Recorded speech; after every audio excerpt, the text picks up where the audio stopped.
Hey guys, welcome back to Falcons Central Radio, part of the Pro Football Central Radio Network.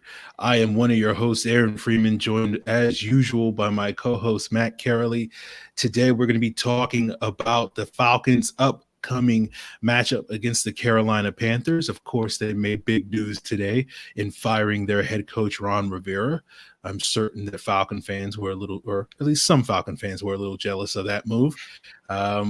But we'll also sort of get into the all-22 from Thanksgiving night against the Saints, break down a couple of plays from Grady Jarrett. We'll break down a couple of the sacks. There's so many to choose from, but we'll sort of select a couple that we thought sort of stood out and sort of illustrate some of the issues that the Falcons were dealing with offensively on Thursday night, as well as throughout this season. But as we often do, we want to start things off talking about some roster moves. Obviously, the Falcons are bringing back Matt Bosher, the punter. They're cut Ryan Allen, everybody's favorite ex-New England Patriots turned Falcons punter. They cut Jermaine Grace. They replaced Grace with John Wetzel. Basically, it seems like John Wetzel is basically keeping the roster spot warm for Chris Lindstrom's eventual returning to practice earlier this weekend. Starts that 21-day window, that much debated 21-day window that Matt and I have talked about quite a bit over the last several months, trying to figure out what exactly the rules are. But sort of officially, Chris Lindstrom is back at practice, and at some point in the next 21 days, he is eligible to be elevated off of injured reserve and onto the Falcons roster, and we will get to potentially see Chris Lindstrom closing out this season as the Falcons starting right guard and see a little bit more from their top 2019 draft pick. So, Matt, I'll cede the floor to you. Whichever one of these moves, I know you have some thoughts on Jermaine Grace. I do too. But, you can start us off wherever you feel where you want to jump off at. Yeah, I mean, first of all, it's great to see Atlanta Falcons legend John Wetzel back on the 53-man roster. I was beginning to think we wouldn't see him again. But like you said, I think he is, keeping that seat warm for Lindstrom. Although I do think there's a chance, given that James Carpenter suffered a concussion last Thursday's game, there might be a chance we see him. I'm curious whether, they would activate Wetzel or Gano. I would hope they would lean towards Gano, at least, get a potential chance to see him in the field. Probably wouldn't happen unless an injury were to occur again, but maybe they ride the veteran and Wetzel as the backup, guard, and they keep Sombrilo as the swing tackle. But there is a chance if Carpenter can't go that maybe we see Wetzel for one game in a Falcons uniform. You're right. As far as Grace goes, that was a big shock to me. I understand he made the egregious mistake early on in the game, ceding the punt block to Taysom Hill.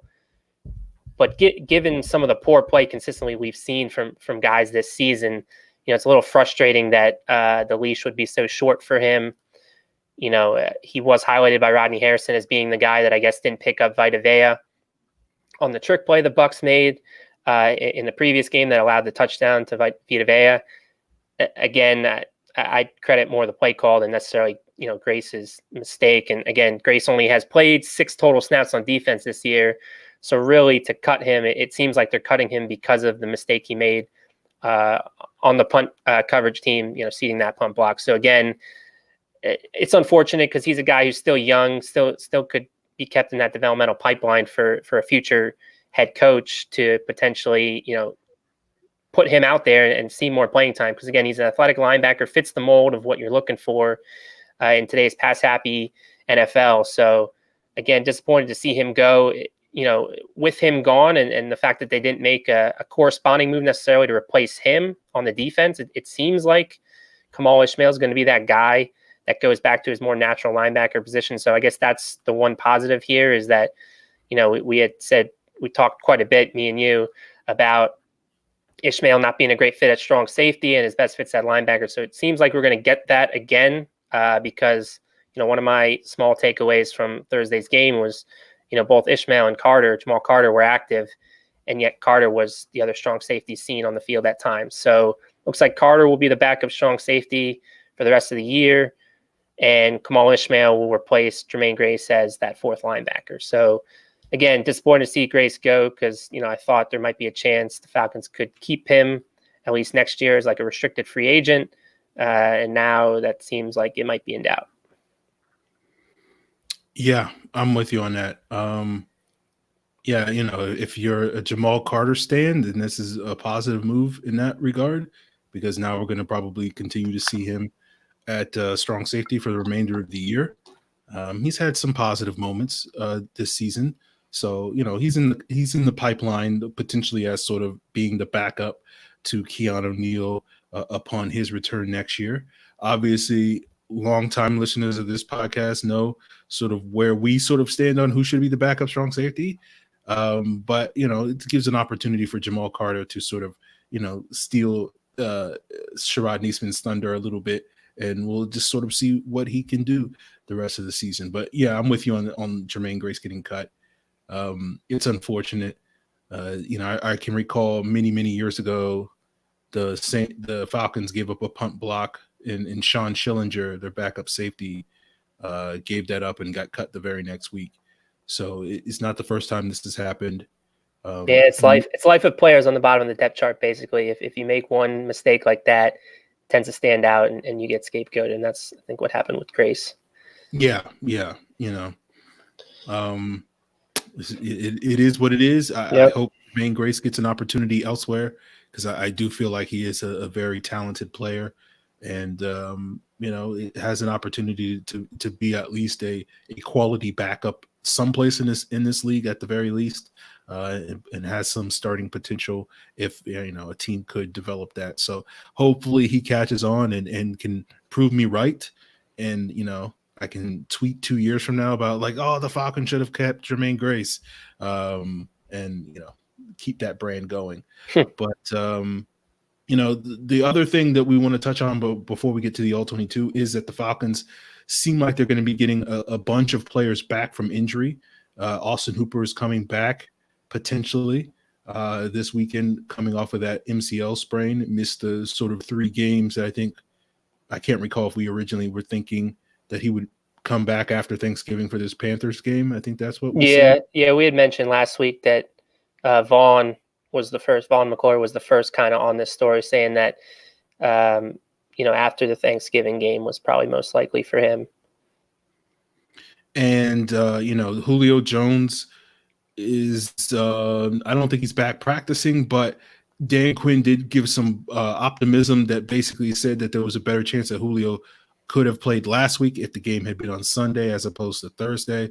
So my guess is, my expectation at this point in time is that we're going to see Julio basically be held out of practice until Friday, and then they'll probably have him go on a limited basis on Friday. They'll list him as questionable, and they might call him a game time decision if they feel compelled to do so. But I think it does give us a little bit of more optimism that he will wind up playing this upcoming Sunday. But I wouldn't necessarily at this point in time expecting him to sort of be a full go later this week in practice, just usually based off of how sort of tentative they are with sort of risking Julio and sort of aggravating some of these injuries, and particularly that type of injury, which is one that you don't really want any contact with in the coming days. So it's one of those things where I could definitely see the Falcons just holding him out of practice and just hoping it can heal up and get ready for Sunday.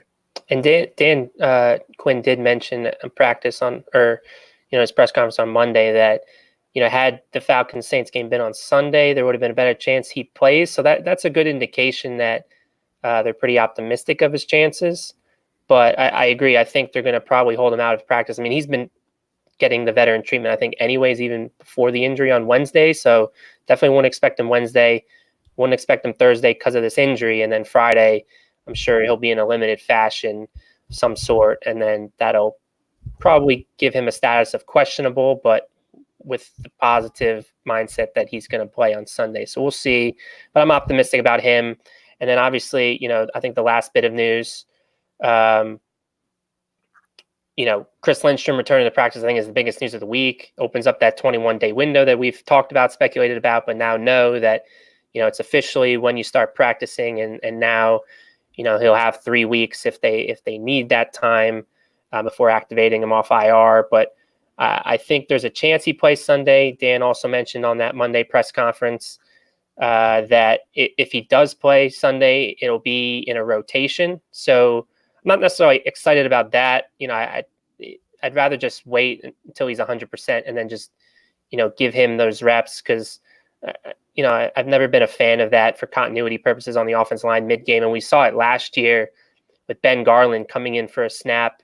I believe it was also against Carolina, and subsequently the next play, Matt Ryan got strip sacked when they were in scoring territory. So again, I never really liked the whole rotation thing. I mean, they did it early on in the season, with middling results, but I'd rather him just get that full workload. So probably not this week, but more likely I would say the following week for Lynchman. But we'll see. I mean, if he plays, he plays, and it couldn't come at a better time because, man, has the offensive line been a dumpster fire, and that's probably putting it lightly.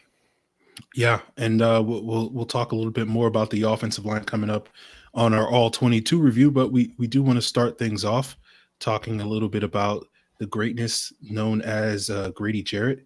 And sorry, I'm just trying to get the screen right. Yeah, so, it's funny because the Falcons defensive line, or defense, I should say in general, has proven to have the Saints offensive number. I mean, that was a surprising revelation. I mean, they played well. They played well enough to get the win, but no one played as well as Grady Jarrett did. And we want to highlight this one play here, backed up in the Saints' own end zone.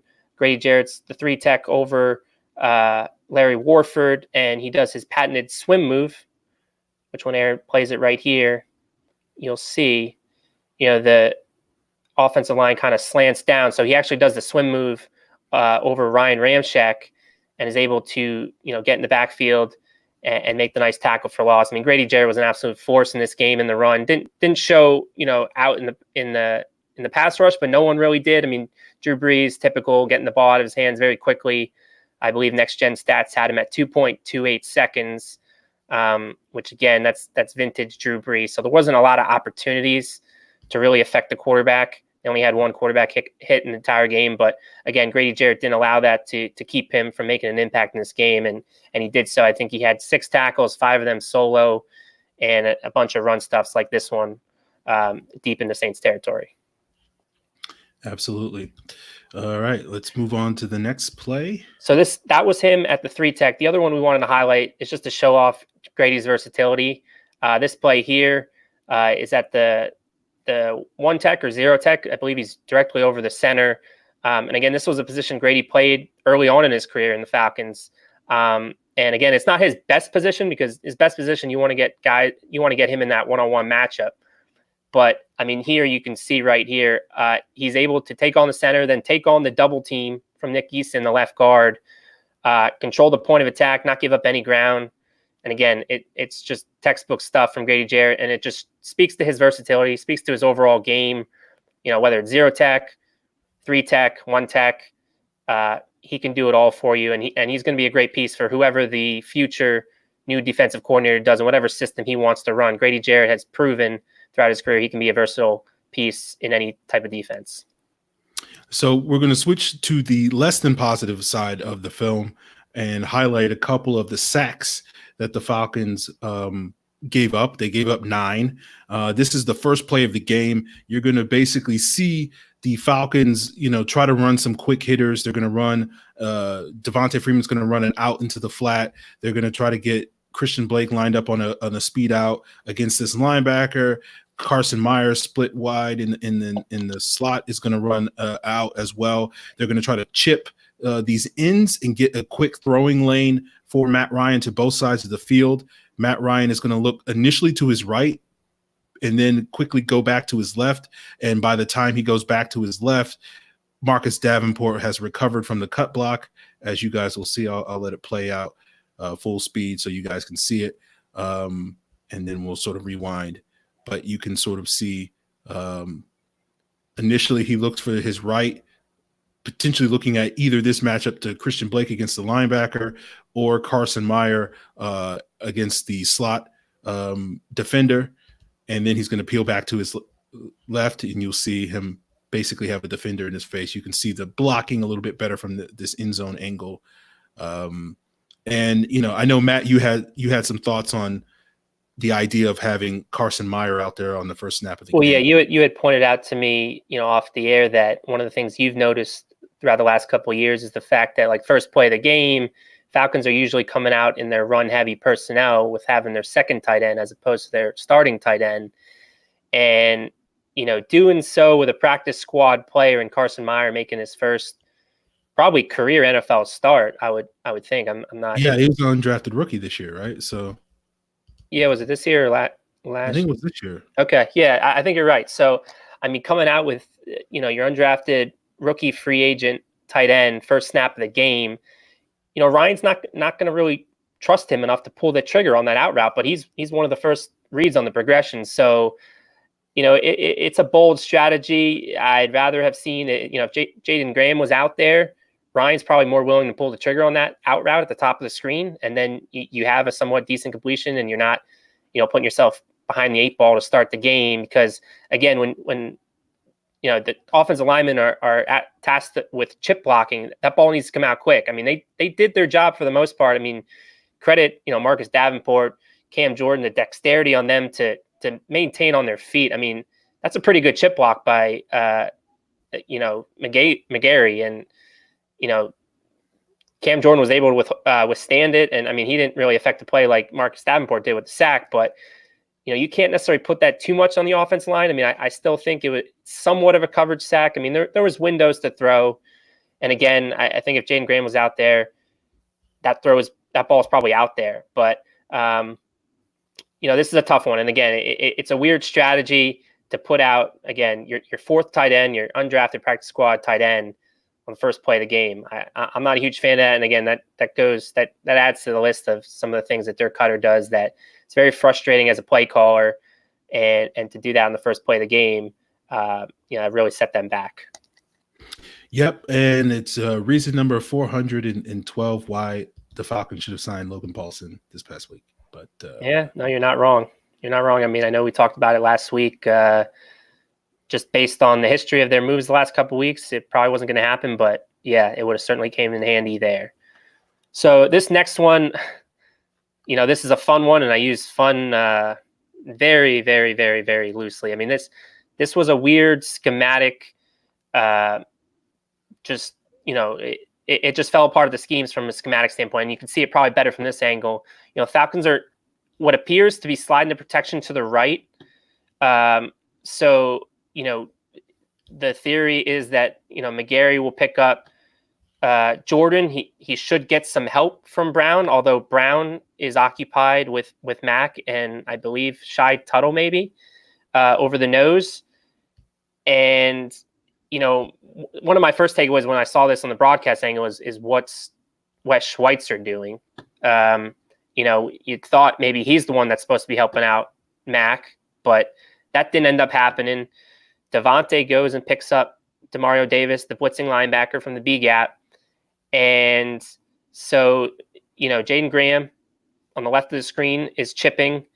Marcus Davenport does a good job of it, but then Jake is also picking up Demario Davis and kind of then has a terrible angle at Davenport, which then leads to the sack of Matt Ryan. So again, this is a full-on protection breakdown, and most of it's from a schematic standpoint. Again, I don't know if there's miscommunication between Devontae and Jake or Wes Schweitzer. Something went horribly wrong, obviously. And again, Matt had very little chance. I guess the other thing that, Aaron, you can point out as far as what Matt's looking to do on this play. So I'll let you take over from there. Yeah, basically they're going to try to run a pump and go where they're going to have, I think, Russell Gage here at the top. He's going to squat like they're going to run a screen. Matt's going to pump to him. Hopefully that's going to hold this corner, which I think is Marcus Lattimore. It's hard to tell from the Falcons all-22 angle because it's so far away. And they're going to try to get Calvin Ridley on the go route, down the sideline. And basically Lattimore does not bite on the action, and that forces Matt Ryan to have to hold on to the ball for an extra second, as you guys could sort of see quickly. I'll rewind it again.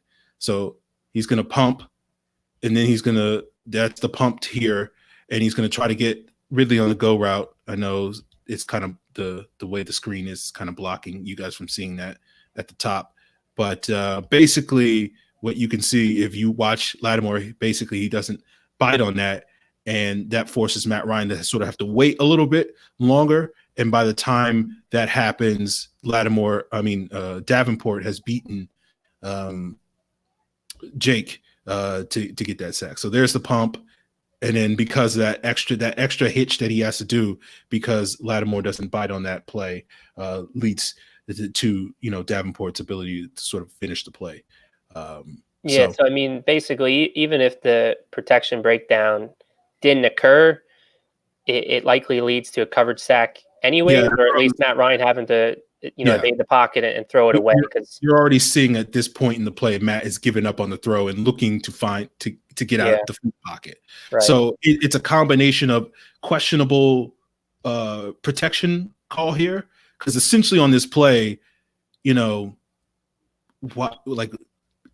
why are they sliding their protection that way? Maybe like if you're making the case for the Falcons, why they're sliding, they want Brown to help out McGarry against Jordan, and then they want Schweitzer to help out Mac so he's not sort of singled up, and then they're going to have Devontae come over and get this blitzing linebacker. Jake's going to hold him and then eventually, pick up Davenport with after Graham's chip. So on paper, it kind of makes a little bit of sense. It just doesn't quite get executed the way I think the Falcons wanted it to draw it up. And, a lot of that has to deal with Jake just simply missing on his block at the end. Yeah, I mean, that's why if I was putting the sack on anyone, I'd put it on Jake, just from the standpoint that how he goes about picking up Davis tells me he's trying to pick up Davis. Like, that's his assignment. Not he's trying to hold him off until Devontae can get over there to pick him up, and then he'll take on Davenport. So again, I know Dan Quinn after the game on Friday in his post-game press conference, he attributed Jake with 2 sacks. I'm not sure. The only other one for me was that first one that we highlighted, the chip block, where Davenport got home on Ryan. And I don't even know if that would have been on him or if that would have been a coverage sack. This is the one I'd put on Jake. For me, how I scored it, for those that don't follow me on Twitter, I have that one for Jake. I had 3 with McGarry. And again, a lot of them was just Cam Jordan, being an elite defensive end. And, again, you hope McGarry learns from this experience and sees the toolbox of moves that some defensive ends have in this league and just, work on that and work on how to defend those. And then I had 3 coverage sacks. I had 1 to Devontae. He didn't pick up Demario Davis later in the game. And then, another full-on protection breakdown. So again, Pro Football Focus had Jake rated pretty highly. And, I kind of see why a little bit, because I would only have given him that one right there. Because other than that, I thought he was pretty solid. And it was more some of the other guys was just McGarry, getting beat by an all-pro caliber defensive end. So, I think that opens us up to kind of our next conversation, Aaron, and something we'll open the floor up for others if they want to chime in on what their thoughts are. But, I kind of want to get your thoughts on the offensive line as a whole this season, and whether you think, this is a unit that still has enough pieces that could maybe have a quick turnaround next year and it's more scheme oriented, or, there's not a lot there. The cupboard's bare and it really is a talent deficiency at offensive line. So I'm curious to get your thoughts on that. Yeah, I mean, look, I obviously I don't know if the Falcons offensive line is great. But I do think you can make a case that with improvement from Lindstrom, with improvement from McGarry, and then if you can get Alex Mack bouncing back and playing like the Alex Mack of old, that will stabilize that interior a little bit more. It's not to sit here and blame Alex Mack for the Falcons offensive line issues, but he did not play particularly well, I thought, in the Saints game, and he has not played his best football all year long. And, we've talked about in the past when we first acquired Alex Mack, and we talked about this a little bit with when we signed James Carpenter, and sort of the difference between James Carpenter when he was a Jet, when he was playing next to Nick Mangold versus when he was playing next to Wesley Johnson or whoever they replaced Mangold with. And it was like a night and day difference in the quality of play. And when you can have that stability at that anchor spot at the center position, it does sort of help trickle down. We've seen that here in Atlanta as well. So I do think you can at least make a case that if Mack bounces back, if Lindstrom and McGarry improve, you're talking about, and Jake continues to play well. I know he's not had the greatest season, but he's still having, relative to some of his earlier seasons, one of his better seasons, and is playing like a quality left tackle, although, certainly you can nitpick certain plays in certain games here and there this season. But I think you could at least make the case that if you can get better play from your two rookies next season, and you can get solid play from those guys, then potentially 4 out of your 5 offensive line spots are solid, and you can mostly deal with one weak link on your offensive line. The problem the Falcons have been dealing with throughout this season is they've been dealing with more than one.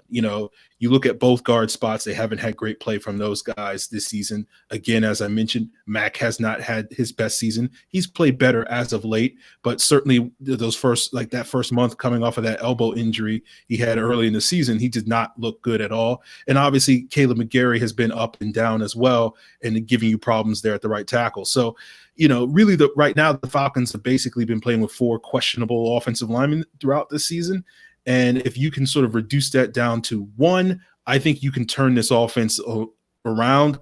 Obviously, you're putting a lot of hope and stock in Mack bouncing back at age 34. You're putting a lot of stock in your 2 first-round picks actually starting to live up to that billing next year.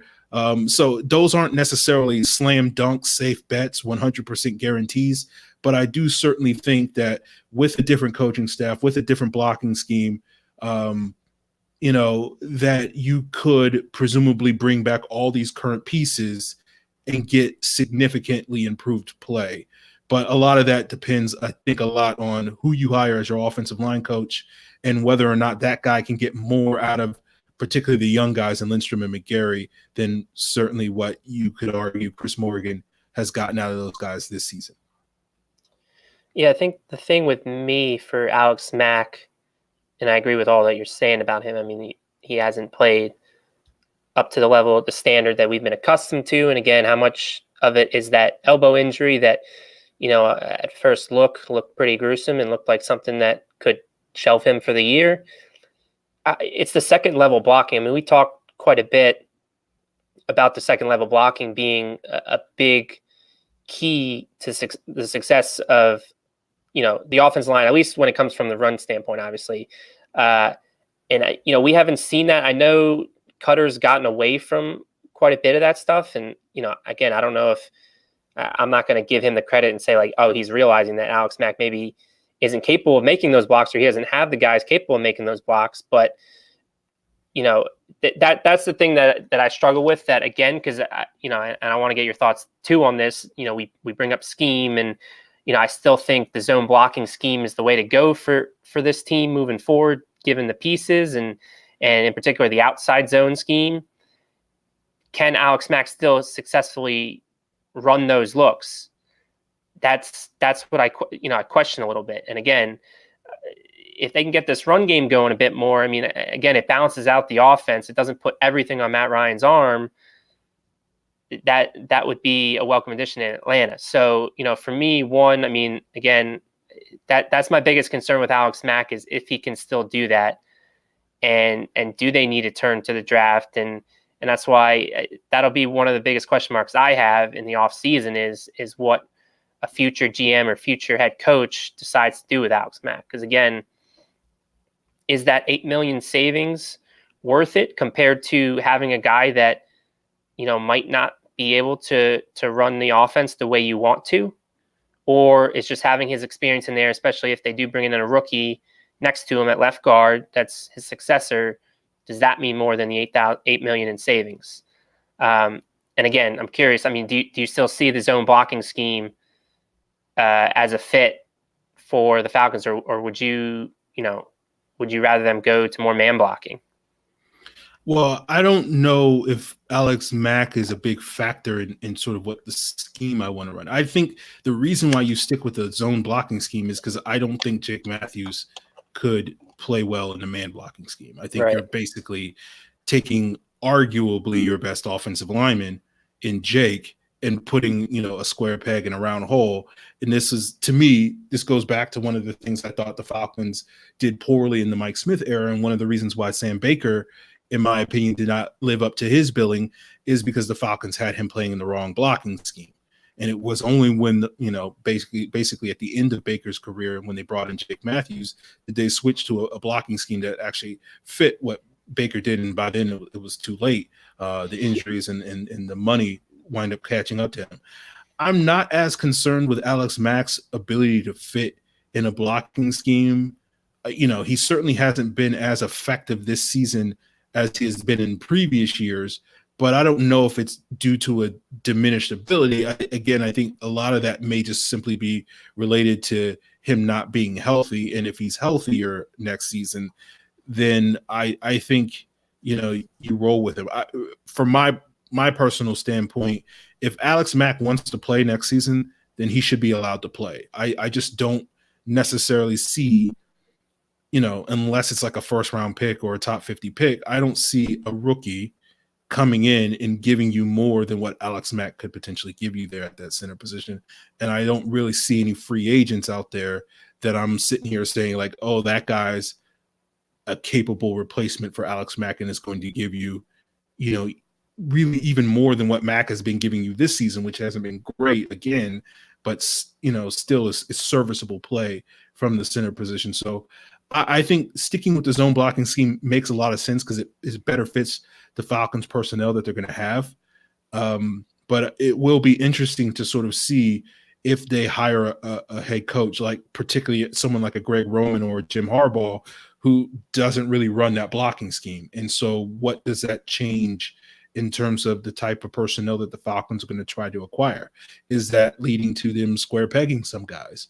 Does that mean that the moves that they have made on the offensive line the last couple of years with paying Jake Matthews and drafting Lindstrom and drafting McGarry, do those moves kind of get a little wasted a little bit because the next head coach, wants to completely shift the scheme and be more of that power scheme that Roman and Harbaugh ran in San Francisco that had those big guys like Mike Iupati and Anthony Davis and Joe Staley and whatnot.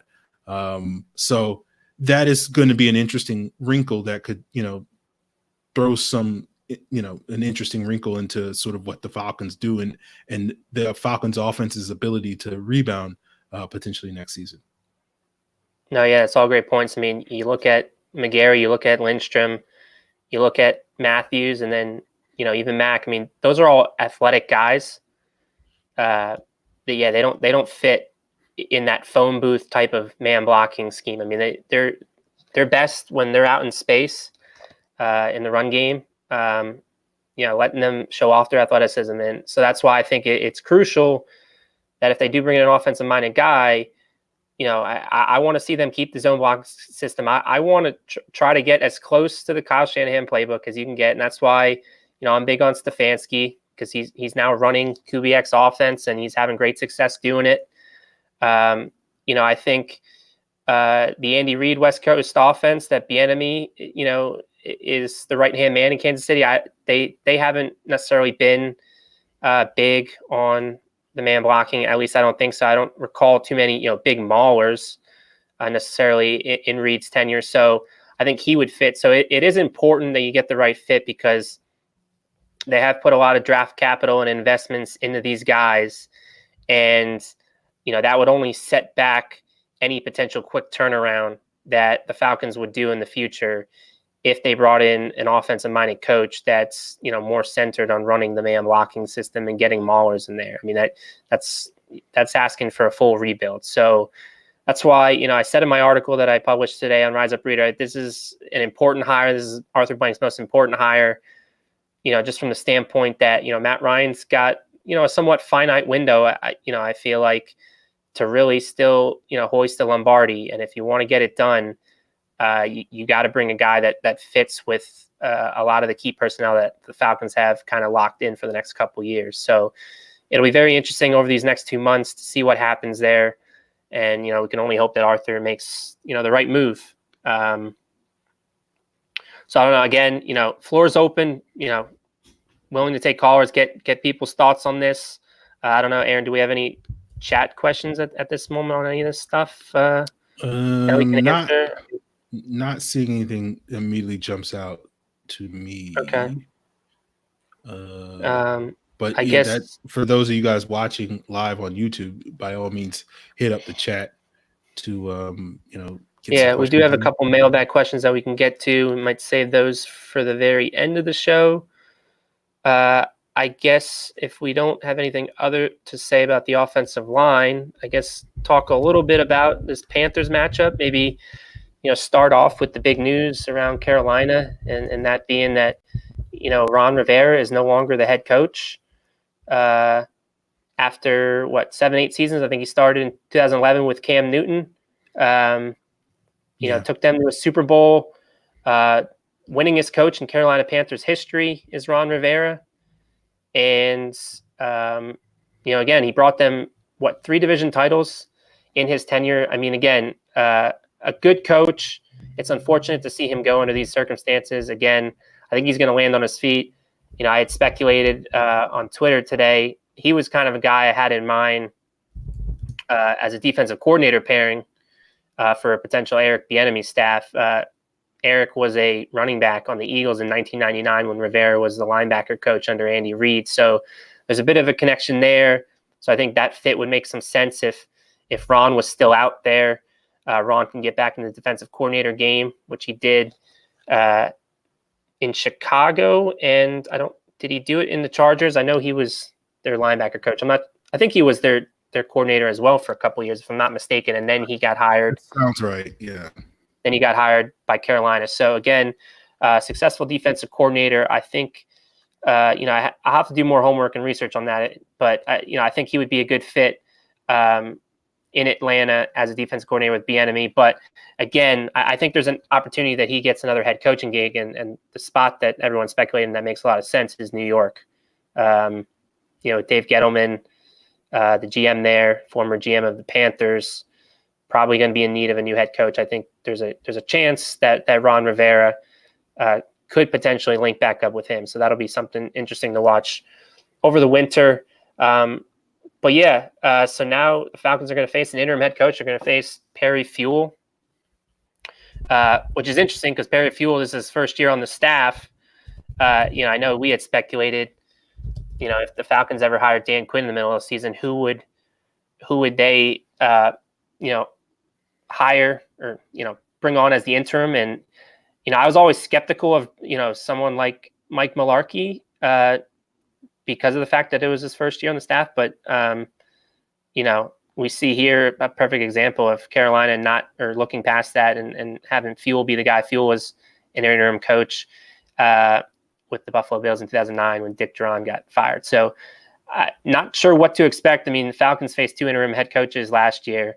Lost both matchups, Cleveland with Greg Williams and Joe Philbin in Green Bay. So, again, will they make it 0-3? Tune in on Sunday. But I guess we have a guest, Justin, a regular caller of the show. So, Justin, welcome again. Always great to hear from you. What's on your mind tonight? How's it going, guys? You guys have a good Thanksgiving? Yeah. How about yourself? Yeah, it's pretty good. Got a few days to relax, so that was nice. Yeah. It's always nice. It goes way too quickly, but it's always good to be at home with the family and friends and eat some good food. Yeah. So I just want to talk to you guys about the wide receivers a little bit. On Thursday night, we got to see a much increased role for Russell Gage and Christian Blake and Alameda Zacchaeus because Julio was out and obviously Sanu's not there. So I'm just going to get your guys' thoughts on how you guys thought they performed and how you think they might factor into the Falcons' future plans. Aaron, you want to take this one first? Yeah, I will. I thought they did some positive things. I think, I didn't learn anything new about Russell Gage. I was hoping I would learn something new about him, but I didn't really. It just kind of was, a regular game for him. Aaron, is Gage going to be your new Sanu? I just have to ask. No, I don't have the highest opinion of Russell Gage. No, I know. A lot of people do. I don't think he's a bad player. I think similar to Sanu, obviously he doesn't have the baggage of a contract that's going to hang over his head that I'm going to constantly be complaining about until the Falcons decide to pay him this amount of money 2 years from now. But no, I think Gage is what he is. I think he's a solid player. I think he's a solid slot receiver. I think he's really a guy that wins on the short stuff, similar to Sanu. I think he potentially brings a little bit more to the table as an outside receiver and after the catch, just because he's got a little bit more juice there. But, I just think he's kind of a good number 4, but I don't necessarily know if he's like my ideal fit for number 3. Blake, I thought had some positive things on the outside. The main takeaway I had, and I saw this against the Bucs as well, is that he really struggles against press coverage. And if you struggle against press, that's not a recipe for success as an outside receiver. So that's going to be something that if he's going to carve out a bigger role with this team, he's going to have to work on in the offseason. So like I kind of see both Gage as more of a 4 and Blake more as a 5. And I still kind of want more of a dynamic 3 that can be more of that outside guy in the event that Julio does go down, and you can put that guy on the outside and still have Gage in the slot and still have Ridley do his things and have the opportunity that in the future you can put Julio in the slot and have him, be a dynamic weapon like we saw in that first Carolina game when he was, working over Luke Kuechly. And then you can have that young guy on the outside that can still do some of that stuff. So I still feel like the Falcons can definitely upgrade the wide receiver position. But I think Gage and Blake are certainly guys that can play in this league and certainly have room to improve. But they're not quite there yet, which is understandable given how young they are and how inexperienced they are. Yeah, and I agree with that sentiment that when you construct the perfect wide receiver room, Gage would be a 4-man in that room, and Blake's a 5, and maybe he's a 6 in my mind. I still haven't determined fully whether I like Blake long term as a fit, in Atlanta, being that he's under contract for one more year. The main thing that I'm frustrated with, and Aaron talked a little bit there about why maybe we're not seeing it with Gage's struggles against press coverage, but I was always a little taken aback when Sanu went down, when Sanu was traded to New England, and we hear that Blake's going to be the backup for Julio at the X spot when Gage trained there all summer. Why wouldn't Gage kind of go in that spot, especially with Julio out this past, Thursday? Like that was something I was looking to see, was like, would we see Gage outside, testing vertically a little bit, since, other than Calvin Ridley, Falcons didn't have much of that. And that's why the game plan was very, Dink and Dirk-esque, short little route concepts. I mean, the protection definitely played a part in that as well. But, you see Gage as the backup X all summer. You kind of get excited about, all right, maybe we have somewhat of a field stretcher other than Julio and Calvin. And now we haven't seen any of that. And again, maybe it has to do with Gage's ability in press coverage, but that's something I want to see, because, while I do think he's a good slot receiver, I think, there's a little bit more of a ceiling there where he can be a little bit more than that. And that's what I'd kind of want to see still from him to determine whether, maybe I bump that 4 to a 3. But for right now, yeah, I kind of agree with Aaron. I think I wouldn't be upset if they looked at a receiver in the draft, given how deep the class is. I certainly am not necessarily like pushing for it, though, based on some of the other needs. Like I would want the first 4 picks to be spent elsewhere. But if we come time for that fifth pick, which would fall in the 4th round, and there's someone good that fell through the cracks in this deep receiver class, then I'd be okay with it. But we're just getting a question popping up. Would you be surprised if we took a receiver in the 2nd or 3rd round? I'd be a little surprised, but again, we'll see who they end up bringing in as the head coach and play caller and all that. I'd be somewhat surprised, and again, I'm sure the fan base would be a little bit frustrated, just based on we've invested heavily in the offense. It's finally time, and hopefully the changing of the guard brings that. Hopefully we get a different mindset and start really heavily investing in this defense. But certainly could understand it to a degree. Like I said, there's probably a hole right now at wide receiver 3, which is a starter. So if they ended up spending, that late second or third round pick in this class, all right, they probably saw the value of that player, and that's why they did it. So while I'd be a little bit surprised, it would make some sense to me. I think something else that frustrates me is that the Falcons really haven't used Olamide Zaccheaus. I thought they were going to kind of use him in like a Marvin Hall type role. They have the same number. They kind of seem a similar size and stature. Well, that's they another try to use him on some deep routes, but it just seems like Dirk Cutter's not doing any of that to me. So, well, you're absolutely right. I mean, and that was something I tweeted too over the weekend was, you roster Olamide Zaccheaus over Christian Blake, but yet now Christian Blake is getting more run. And I think that goes back to what we were talking about a show or two ago with, they're over trusting the veterans. Like, because Blake's been in the building now 2 years, he's getting the benefit of the doubt and leapfrogs Zaccheaus, yet Zaccheaus beat him out in camp. So it doesn't make a lot of sense. And that's also frustrating. But again, I think it goes back to, in my honest opinion, Dan Quinn's reliance and trust on some of the veterans as opposed to some of the first year guys. I kind of feel that they're trying to use Christian Blake kind of like as the Mohamed Sanu replacement. So I think that's kind of why they're trying to use him more than they would use Olamide in that role.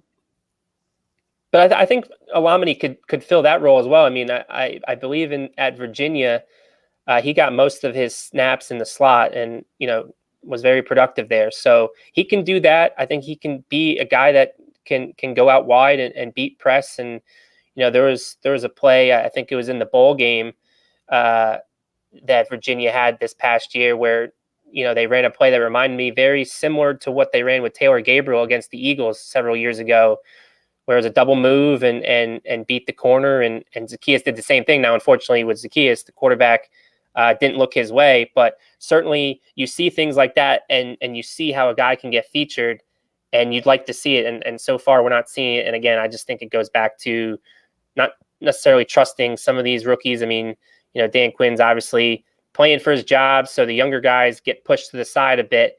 And the guys that have been in the building for more than a year, see more of the playing time. But I do agree, too, that to your point about the Sanu role, I mean, that was kind of what they talked up Blake all summer about, was he was a Mohamed Sanu clone. And so, again, that's why I was surprised that he wouldn't have been the slot guy and Gage goes out wide, but they've run Blake out wide quite a bit. So, again, I don't really have a rhyme or reason behind what they're doing. Again, just add it to the list of frustrating things from Dirk Cutter in this offense this year. But hopefully some of these guys stick around and can be used probably to their best of ability under a new coach in 2020. I just don't really feel like the Falcons and Dirk Cutter value explosive plays, kind of just based off their lack of using Olamide on deep routes, their lack of running play action, all these short routes and these runs. It's just not really backing any of the DBs off. And also when the protection's not good, I just think this offense is a mess, and I really think it's almost all on the coaching, honestly.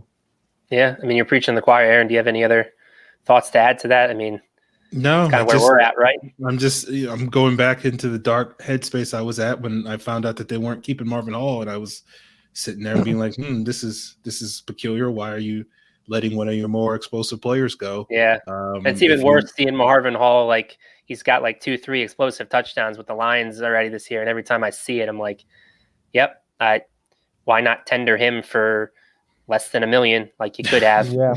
Veteran minimum contract. It doesn't make any sense, but that was questionable. But the thought process, at least then, or at least the justification that allowed me to sleep at night then was, they're gonna wind up getting someone like a Mecole Hardman in the draft, and then of course the Chiefs ruin that plan and they wind up going for Marcus Green, and that doesn't wind up working out. So it just always, it seems like a domino effect where it's like, probably, as we often say, on paper, the Falcons have this, great plan ahead of them. And then for whatever reason, they just, completely fumble it, and it winds up, leading to Matt Ryan getting sacked or the equivalent of it when it comes to the offseason moves and whatnot. And that's another reason why I'm on the enemy tree. And I feel like, you should get to that point at some point, because, I mean, you could see that they value speed on that offense in Kansas City, and bringing something like that to Atlanta.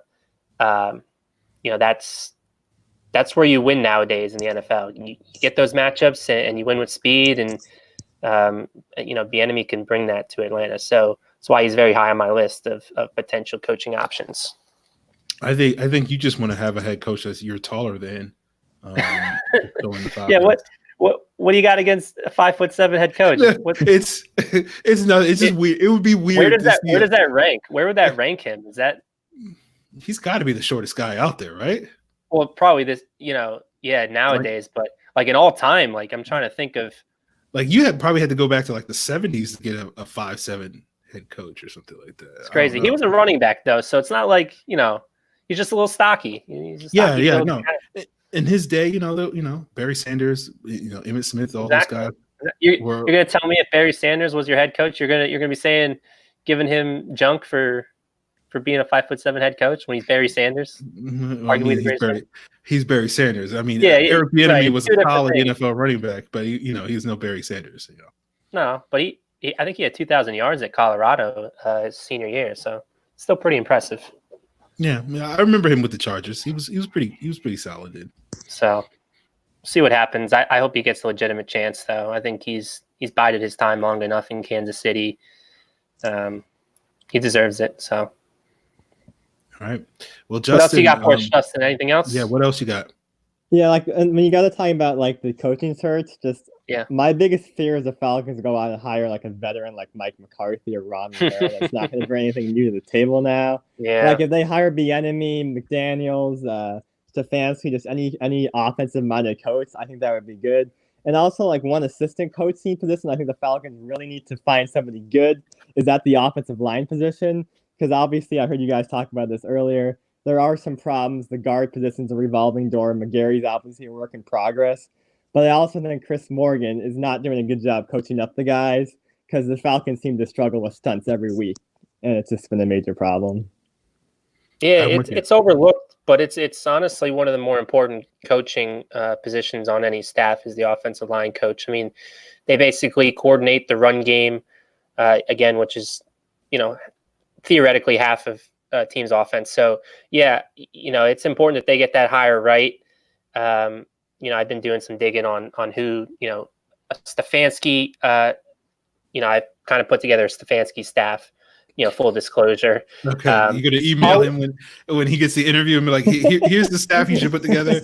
No, not like that. Okay. And again, getting ahead of myself as I always do with stuff like this, but I eventually, want to write an article about, who a coach could, what the staff could potentially look like for the eventual head coach. So kind of already did the homework on Stefanski. But yeah, no, again, it's important that they get that hire right. I agree 100%. What I'll say about, the veteran option. And again, I wrote it in my article today that, again, I still stand by it. I have my doubts that Arthur's going to go with a rookie head coach. I think, based on where this team's at, based on where some of the core players are at in their careers, he's going to want a guy with experience. He's going to want a guy proven. And that's why I continue to think it could be McCarthy. And again, he's got hurdles to climb in that interview. As I said, I mean, he's got to prove that he's learned from his mistakes. He's got to demonstrate in the interview that he's evolved or he's evolving as a play caller. But again, I don't think it would be the end of the world. I think we have to have an open mind, trust the process. I know fans probably don't want to hear that. I didn't have an open mind when the Falcons hired Dan Quinn. I wanted Rex Ryan, and I was kind of miserable that they didn't hire Rex Ryan. And it turns out they got the right guy. I mean, it necessarily hasn't worked out in the end. I mean, we don't have the Super Bowl title, but he at least got us there. It hasn't been all bad. I don't, again, I hope no one, tries to slander Dan Quinn once he does get fired. Likely on Black Monday, because again, I do think he's brought some great things that, the brotherhood culture. I mean, you're seeing the brotherhood culture permeated throughout every team in the league. Every team in the league talks about the brotherhood. And I don't think anyone did that before the Falcons. I mean, Dan Quinn was kind of the first to talk about something like that. So, again, it hasn't been all bad. And the point of me saying that is, again, we might not like the hire at first, but I think it can work out. So, again, just, my message to everyone out there is just keep an open mind and trust that they'll hire the right guy. And if they don't, they don't. But again, I do think they will go through the due diligence of it. And if they hire someone like McCarthy, I don't think we can just bag it and say it's a bad hire right off the bat just because of how his tenure ended. Again, I think he did some good things in Green Bay. I don't think he's all that bad of a coach. And again, you can't write him off. I mean, guys can learn from their mistakes. And my hope is that, he will have done that if he gets a second opportunity. I think Mike McCarthy is a good head coach. I just don't think he's a good play caller. So if the Falcons hired Mike McCarthy to be a head coach, that would be okay. I like him. I think he's a good leader and good at game management skills. He never really seemed to have a problem with that. But I would want them to hire like a Mike McDaniel to be the OC and call plays, because Mike McCarthy has no creativity on offense, at least as of late. Right, and that's fair. And again, we'll see what happens there. We'll see. If he's the one calling the shots. And again, I think it goes back to maybe he can show in this year off, this could be the best thing that ever happened to him. And he does evolve and he looks at different plays across the NFL and tries to blend them into his playbook. Because again, sure, we can look back on his past and kind of, point the blame on certain things, but you look back on those Packers offenses and they were up towards the top of the league. And sure, you can give Aaron Rodgers some credit, but I don't think you can give, as they always say, the quarterback gets too much of the blame when they win and gets too much of the blame when they lose. So I think that's, holds true here. Is I think Mike McCarthy, when he was first starting out with Aaron Rodgers and at the end of Brett Favre's career, I mean, he did some good things. So we'll see.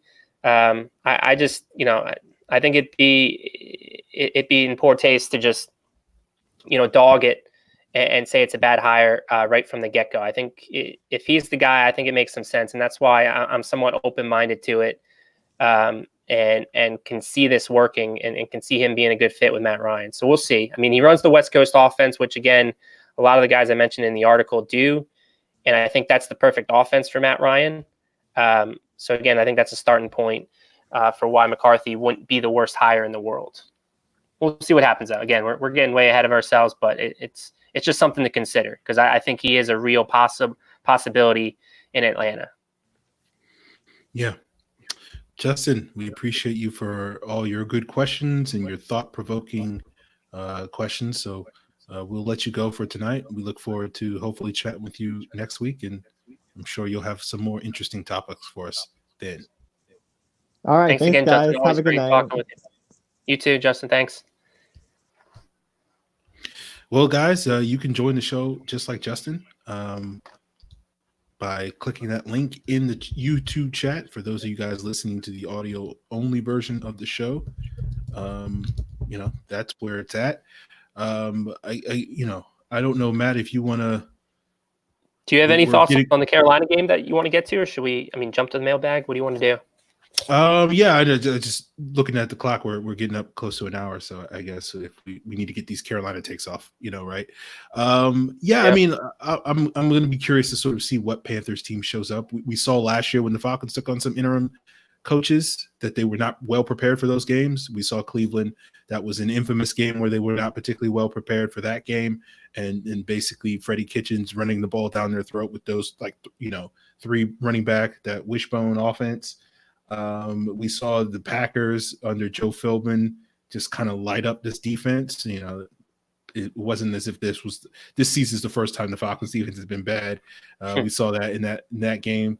And obviously the offense made a ton of mistakes in that game as well.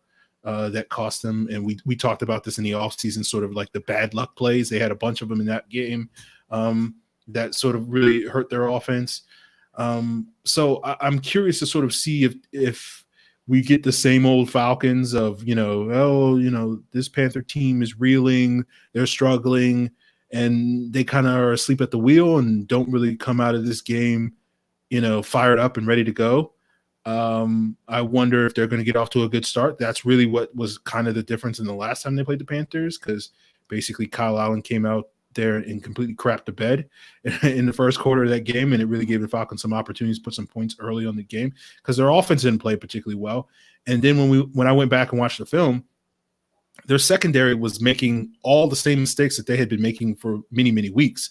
And really the only thing that really saved them in that game was their pass rush and Kyle Allen, being bad. And that made the defense look a lot better than what they actually looked like.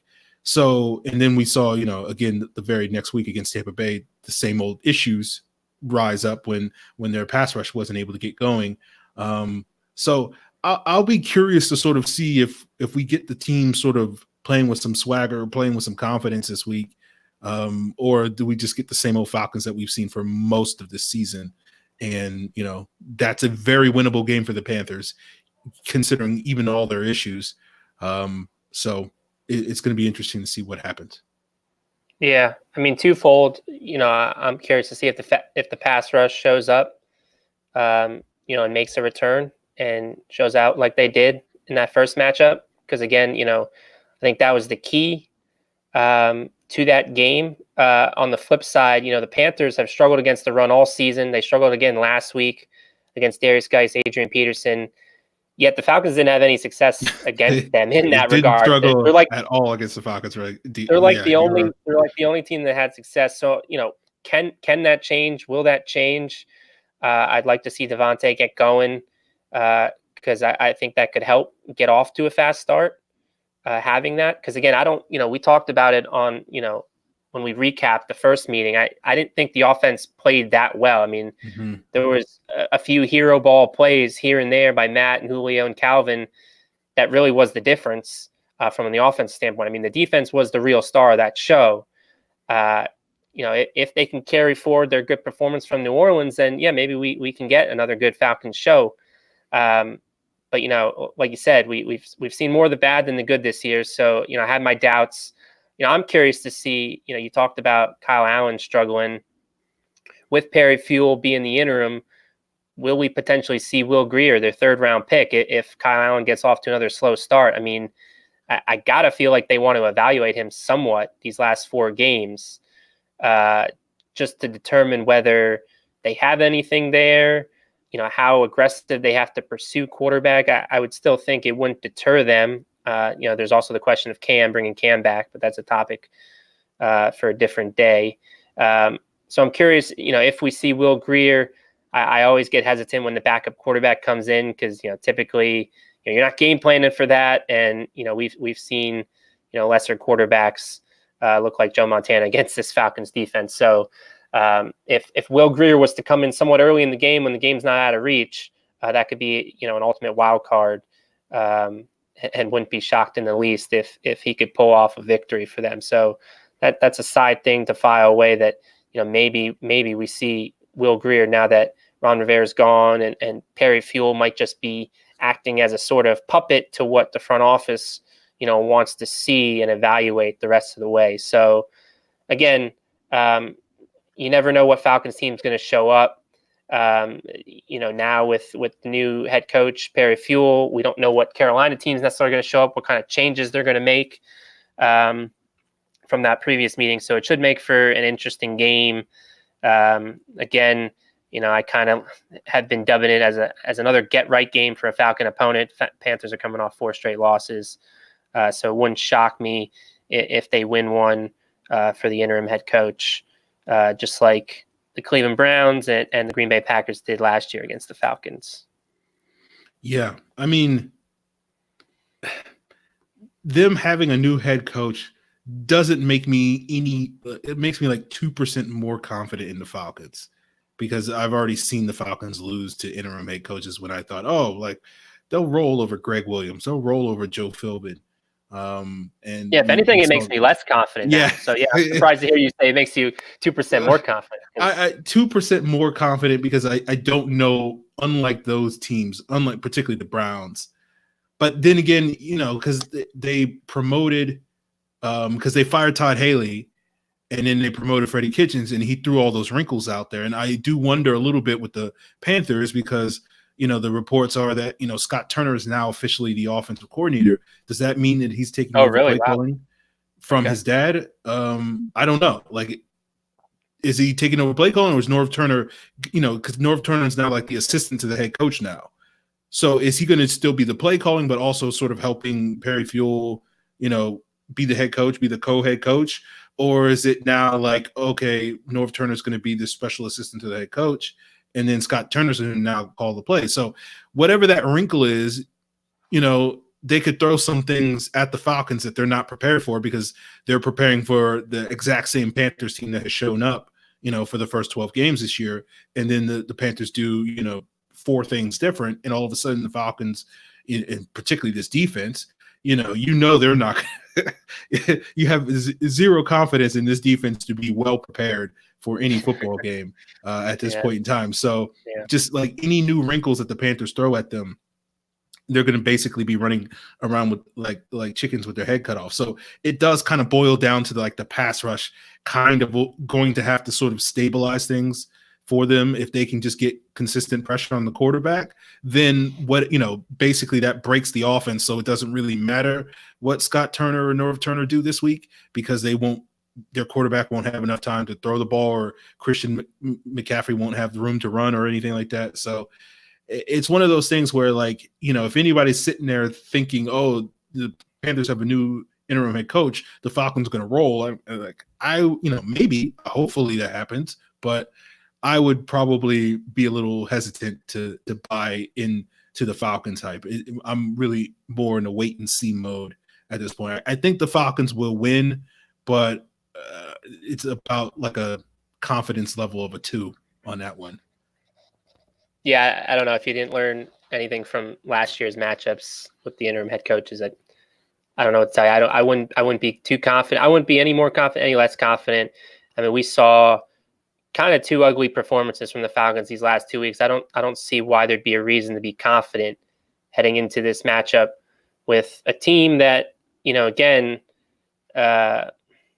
it isn't any worse than the Bucs. If not, maybe they're better than the Bucs, and the Bucs whooped them 2 weeks ago. So yeah, again, I could see them winning. I could see them losing. It can go the way. Again, the Falcons have been one big enigma this year. It's tough to know what you're going to get from them on a week-to-week basis the rest of the way. That's why, we talk about the draft selections. I love buying into it just because, again, when you're in a lost season, what else is there to talk about?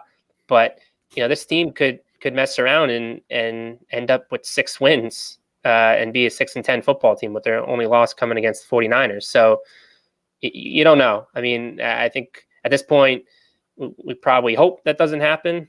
But if it does, I mean, it does. I think it's interesting though. You brought up Scott Turner. I didn't see that report. I will say, I talked about the staff that I created already for Stefanski.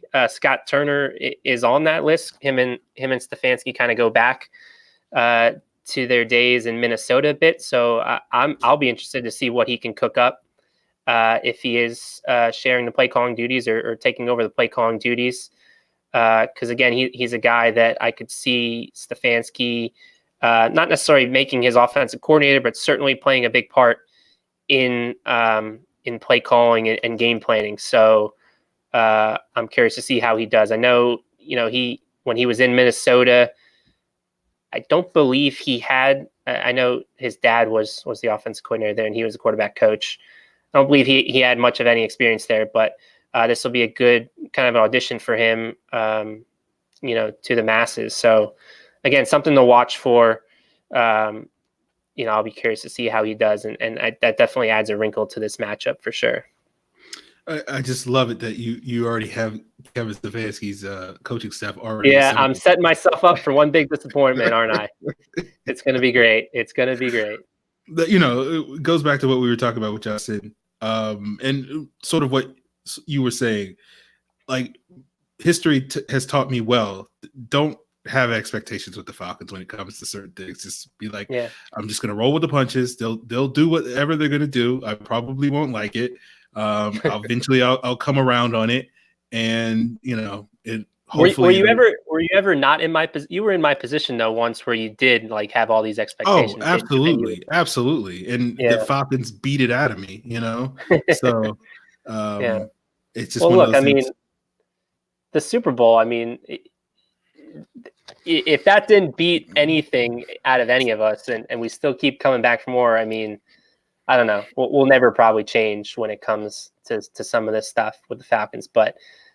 Again, I think it's part of what makes it fun. It's the thrill of it for me, anyways. To speculate on what could be, develop strong, hard takes on what you think they should do, just so you could always go back on when they don't do it, and then you could be like, hey, see, you should have done what I suggested you should do. You would have been so much better off. But no, we'll see what happens. I think you handle it better than most, Matt. With that, I think. The problem is a lot of people get these strong takes, and that's like the only way it can be. And when it doesn't happen, they freak out. Like, you have a strong take, you think that's the way it should be, but you're not so close-minded to the point where it's like, this is the only way it could happen. Like, that's where I always say, like, people need to pump the brakes on certain things, because they get this very tunnel vision. They get locked on sort of one outcome, and it has to be this way. This is the only way it can work. And it's just like, well, there's like 6 different outcomes that could happen, and why should you be locked in on this one particular one? And I'd say I owe a good deal of that to you and being your co-host, and I think you've helped me improve in that regard, and opening my mind and seeing that there's different options, and it doesn't just have to be this way or the highway. Because when I first started, I know we had gotten in discussions where I think I did have a good deal of tunnel vision, and again, it's not the only way, and that's why again I'm trying to caution some people. If a guy like Mike McCarthy's the hire, have an open mind to it.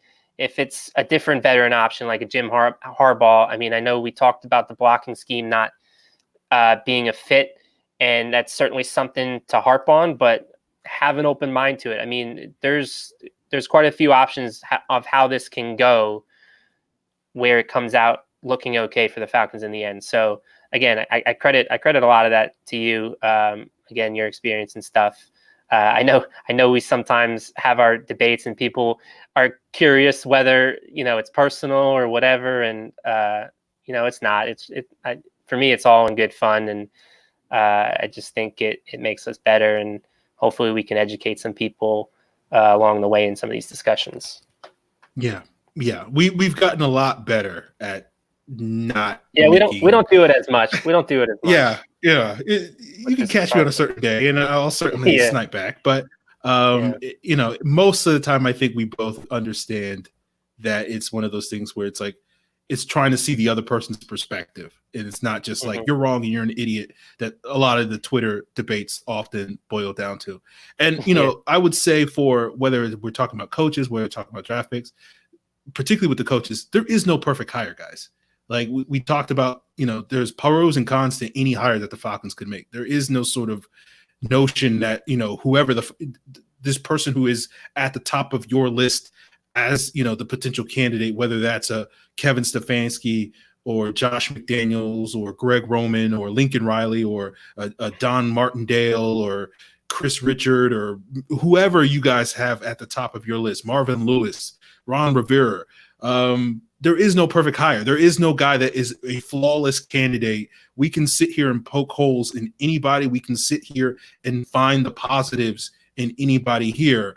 And I think that's where I think people get in trouble, is they sort of get these, because it's like, oh, this guy's my guy. Like, I'm a Lincoln Riley guy, and this other person's, a Ron Rivera guy or a Mike McCarthy guy, and my guy is great, and this guy has all these flaws, and you get into these fights and these spats about, just basically just arguing about just nitpicking stuff. And it's just like, ultimately the Falcons will hire a guy. Arthur Blank will be of the opinion that that's the best candidate.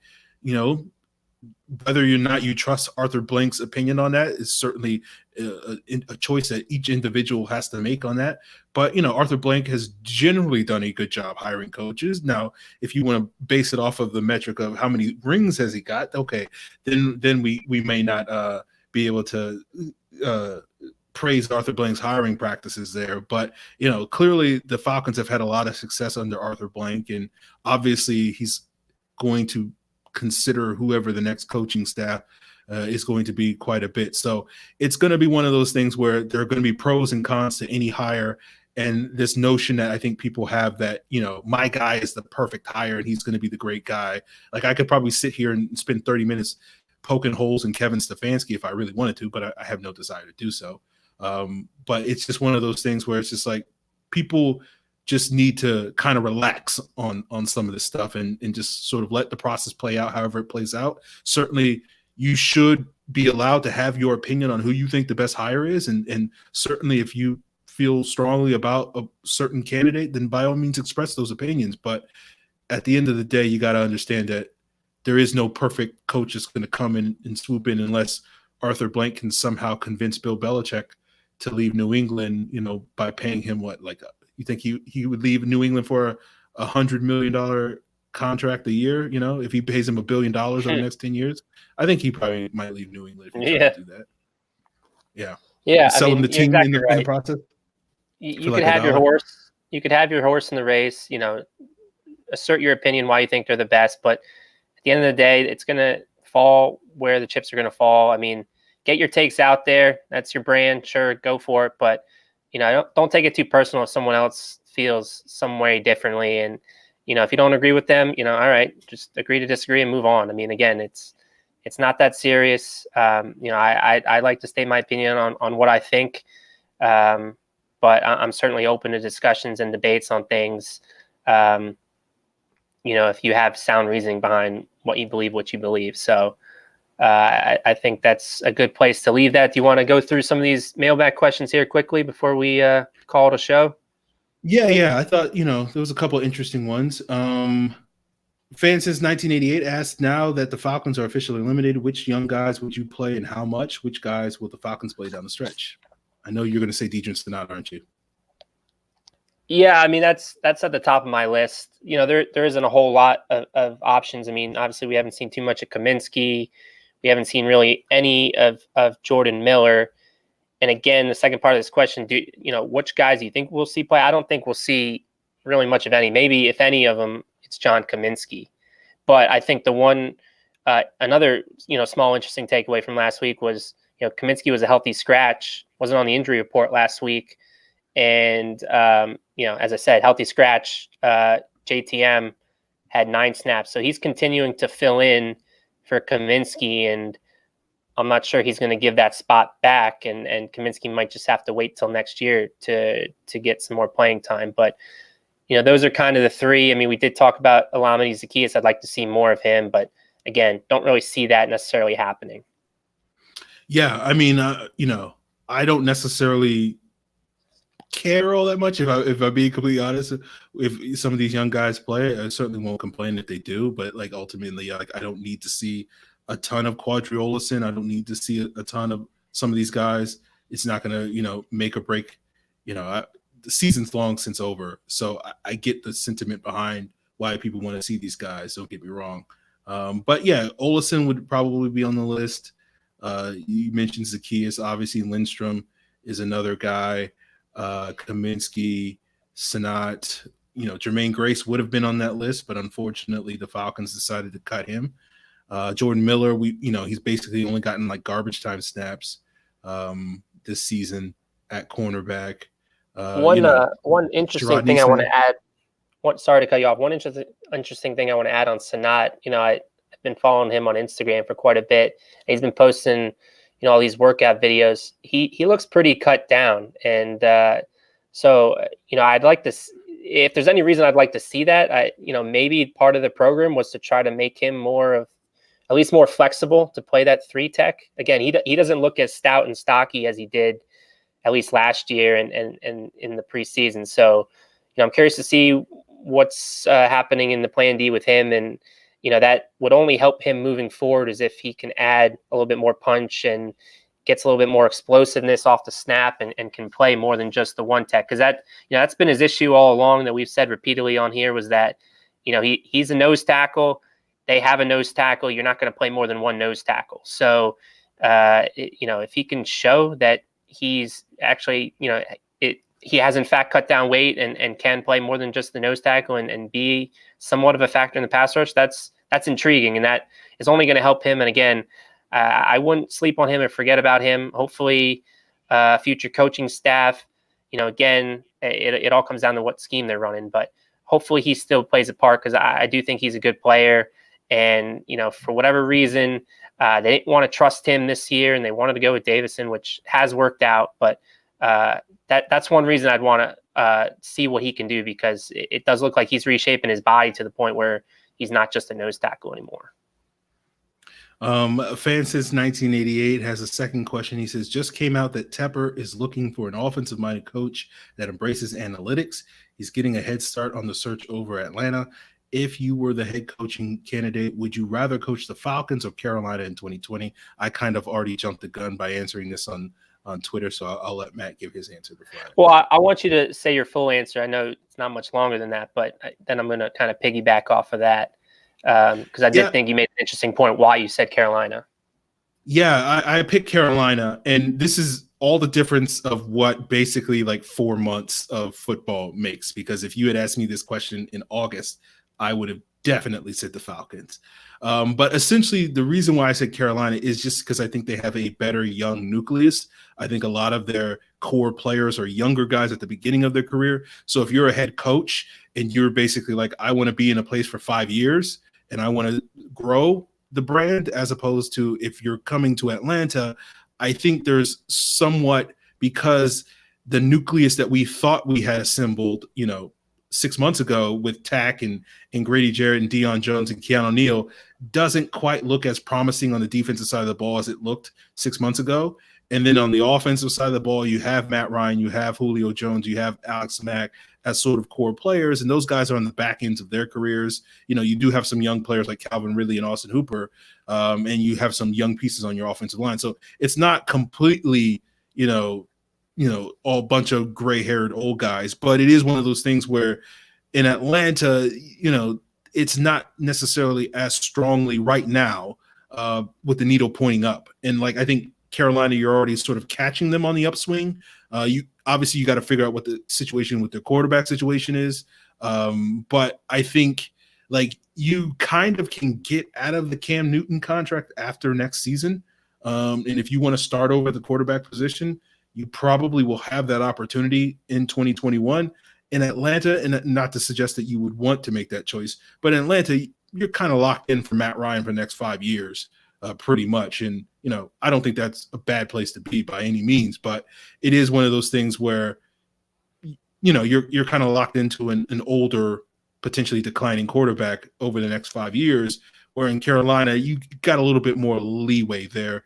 And then you have some young pieces on the offense. You have some young pieces on defense that you can build around in the future that at least give you a little bit more optimism that you can build it up in Carolina, as opposed to in Atlanta, where you're just kind of, to a certain extent, trying to make it work with the pieces that they've already sort of laid down.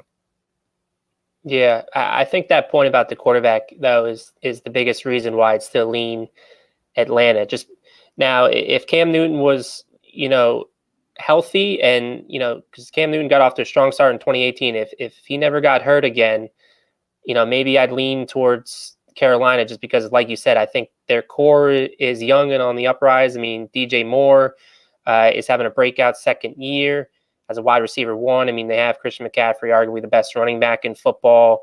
They got some young pieces on defense: Brian Burns, Dante Jackson. If they elect to bring back James Bradbury, who's up for a new contract, he's a good young corner. So they do have some young pieces, but again, I still think Atlanta's core is good. I could prove to be wrong on this, once they hire a new coach and all that, but I do think a lot of the downfall of this team is on the coaching, and the talent is still there, and the core is still there. And yes, any coach that comes in is basically like, hey, make this work. But what he has to make work, I think, is pretty good. I mean, Matt Ryan, I still think, is a top 10 quarterback. Julio Jones, while he still gets nicked up here and there, still playing like an elite level receiver. Calvin Ridley has shown small improvements from year one. I think under a better play caller, he can show even more improvements. So again, I think there's a great core on offense. There's, offensive linemen in place that you can work with. And then, on defense, yes, you're probably just left with Grady, Dion, and Tack McKinley functioning as, a DN2 and maybe not necessarily that DN1 we had hoped for. But so there's more of a blank slate there. But, I think Carolina also has an aging defensive line that probably doesn't get talked up enough. And despite adding Brian Burns, who, I think one of the confusing things that Carolina did over the last couple of weeks with him, and maybe part of the reason Ron Rivera is no longer employed by them is their usage or misusage of Brian Burns. I mean, early on, he was looking like Defensive Rookie of the Year. And just a couple of weeks ago, I saw him as a gunner on the punt team. Unless my eyes were deceiving me. So that was something I did not see coming. And again, that just speaks to other than Brian Burns, which again, they need to be using him more in his natural pass rushing position. They don't have a whole lot there left long term on the defensive line, so they're not too far off from the Falcons. So yeah, that's why I'm biased. But that's why I still lean towards Atlanta, and the quarterback is the big reason why. I think there's just too much uncertainty and question marks there in Carolina at that position. No, I think that's fair. It's I guess from my perspective, like if you're asking me if I don't know if I'm going to have a job in 3 years, who would I rather be with? I think it's definitely Atlanta. But I think with Carolina, I think part of it is because they don't have as many pieces, so it feels more like a blank slate. So it feels like you can go in there into Carolina. You don't have to go out there in year one and go 10-6. Like there is that kind of pressure here in Atlanta where you have to kind of come in immediately and be successful, and that'll be interesting. That's an interesting conversation that I'd love to be a fly on the wall for the head coaching interviews, this winter is like, what's the expectations Arthur's going to lay down? Because I agree. It's probably, hey, I'm not looking for, year one, you go 8-8. I'm looking for a playoff berth. But I do think probably it's more likely that, 8-8 maybe is the reasonable expectation in year one. And then maybe year two, once they kind of get rid of some of the cap contracts that they need to kind of get rid of, then maybe they're more open to compete. But that is one thing I'm very interested on is what's Arthur's expectations going to be, because I do think based on Matt Ryan, based on the windows that we've talked about, they're in a win now mode still, despite bringing in a new coach. Yeah, I just think, if I went 8-8 the first 2 years, which seat would be hotter for me in year three? And I think Atlanta would be the hotter seat than Carolina is. I feel like Carolina, that's kind of part of the plan, because they're already sort of in the, other than the quarterback position, they're kind of already in the midst of kind of rebuilding this roster. And, again, you'll have an opportunity potentially if you do decide to move on from Cam Newton, who I don't think they're going to move on from him this season. I do think he'll be back in Carolina in 2020, but beyond that, I think that is certainly a toss-up in the air. But I think if you were to move on from Cam Newton at that point in time, you would at least be in a position to basically be like, okay, we can go out and get our next franchise quarterback or whatever the case may be. And sitting here today, that seems more favorable than, whatever the situation at the next coach for Atlanta. And one last point. I mean, that was the thing that really had me kind of, disappointed with how the 2015 coaching cycle went, or at least I guess disappointed with, Rex Ryan. Because, if folks remember, Rex Ryan kind of got tired of waiting around for Arthur Blank's answer. And we don't know for sure if Arthur would have actually hired Rex, but Rex kind of got tired of waiting around. So he jumped on the next opportunity, and he jumped on that Buffalo opportunity where Buffalo had some pieces, much like Carolina had, but they didn't have the quarterback situation. So again, I think quarterback's the most important position in this game, as everyone knows. I think having that more locked and key down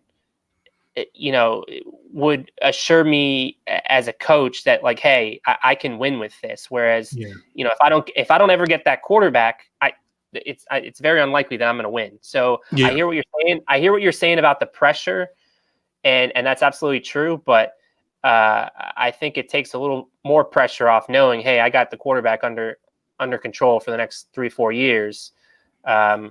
I'd rather take that situation. But again, don't follow you for your reasoning. I do think if we're talking young core, Carolina definitely has the young core, but they're missing that one piece. And we'll see if they can get it right. Because if they can, then they could be a dangerous team in the NFC South for the next couple of years if they get the right coach and again the right quarterback.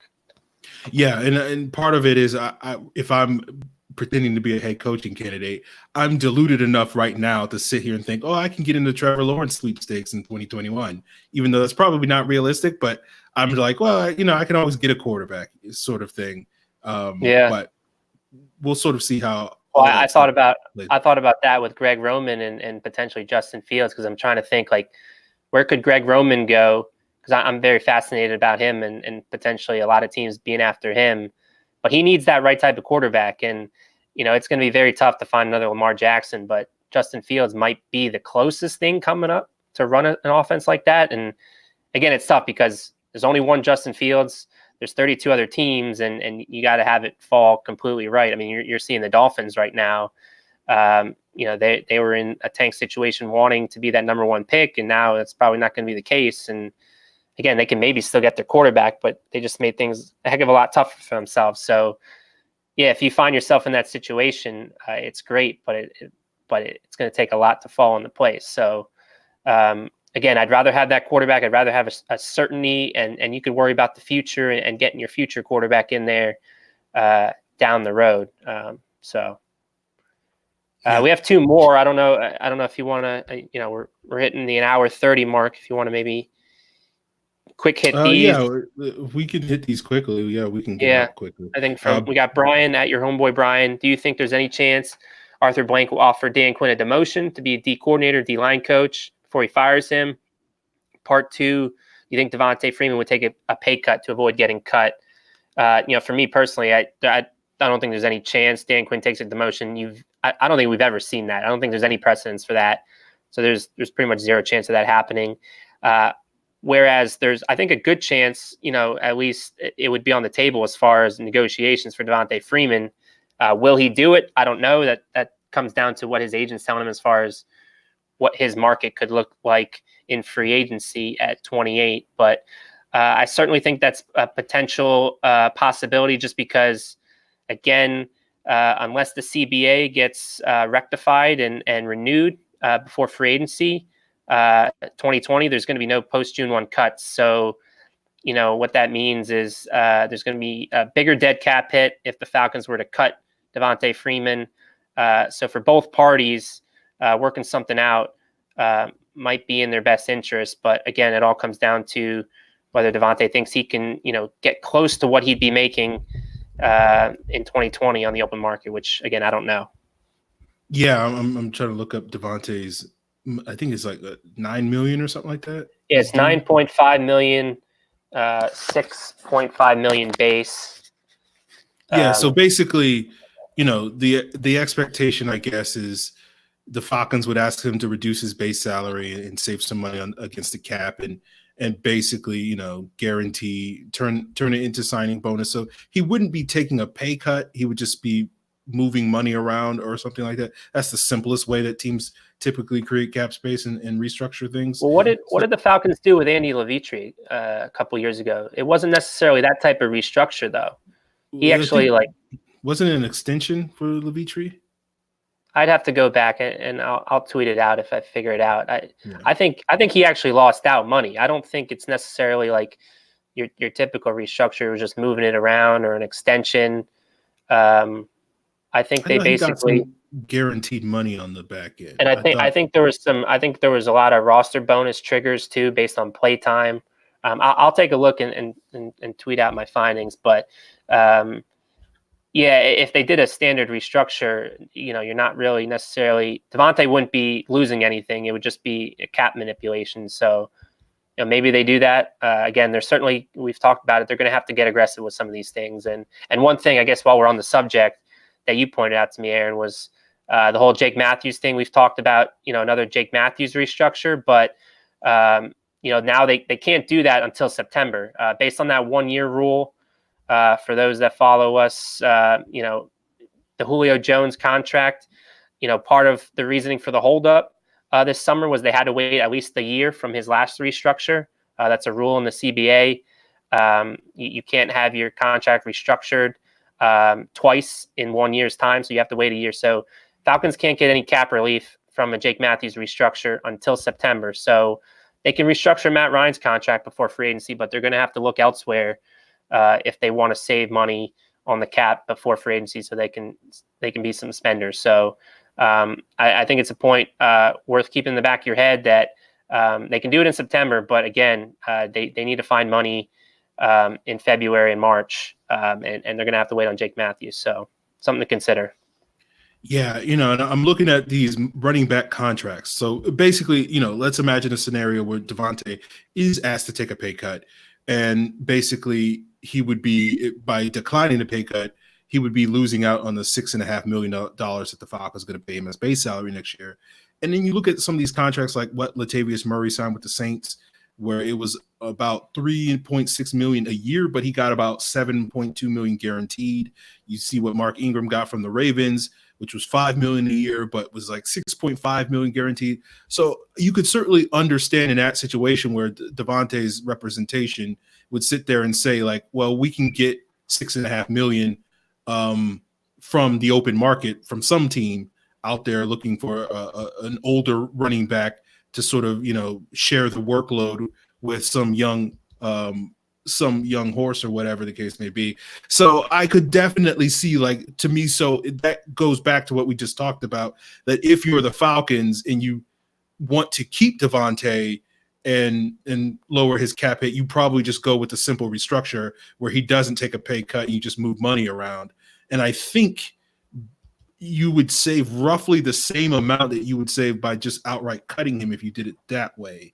If you sort of pushed it to its limit as in terms of a simple restructure. So certainly the Falcons have some options, and we'll certainly get into this during the offseason after we get the head coach, because I think obviously whoever the new head coach and the new scheme and all that sort of thing will certainly play a factor in terms of how much they desire Devontae Freeman, or, if we bring in someone like a Jim Harbaugh, he may want more, that power running game, and he's going to be like, no, I don't want Devontae Freeman as part of that. Let's go out and get somebody else different and whatnot. So we'll just sort of have to see how it all plays out. But the Falcons certainly have some options that don't necessarily require them cutting Devontae if they just want to save some money.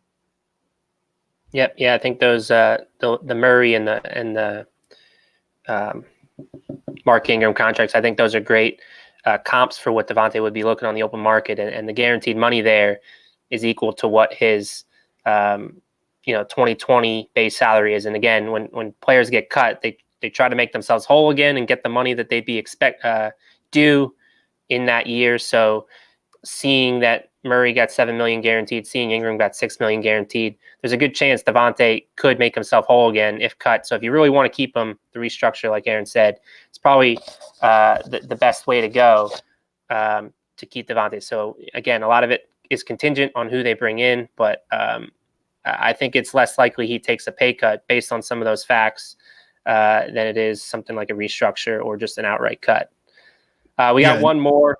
Oh, sorry. Go ahead. No, I was just going to say Dion Lewis also got about $8 million guaranteed on his contract from the Titans 2 years ago. So yeah. So there's definitely a market for those aging running backs if they believe Devontae still has some juice to be in some sort of committee moving forward. So all things to consider. We have one more question. I don't have much to add to it, so I'll cede the floor to you on this one after I say my piece. But do you think Keith Armstrong would make a good head coach for the Falcons? He's very familiar with the roster, and you guys said special teams coordinators can make good head coaches. He has interviewed for the position before. I like Keith. I do think the leadership aspect, he checks those boxes. But again, for me, I'd wish they'd go in a different direction. So I would say no on Keith Armstrong as Falcons head coach. Yeah, I mean, look, I like Keith Armstrong, and with a coach like Keith Armstrong, it enhances this point. Head coaches are kind of made and broken by who their coordinators are.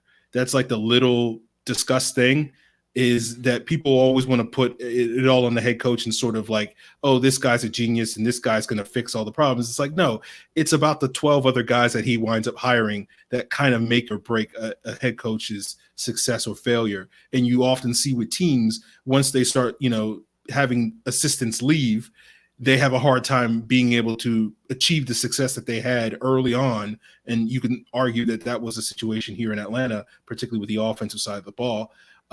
So I think with Keith Armstrong, nothing against him. I just would really be curious of sort of who his head coaches would be, or who his coordinators would be. Maybe I can get Matt to, work on that in addition to this Kevin Stefanski cheat sheet.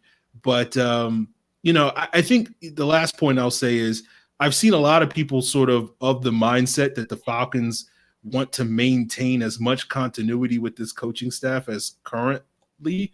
And I understand that sentiment to a certain extent.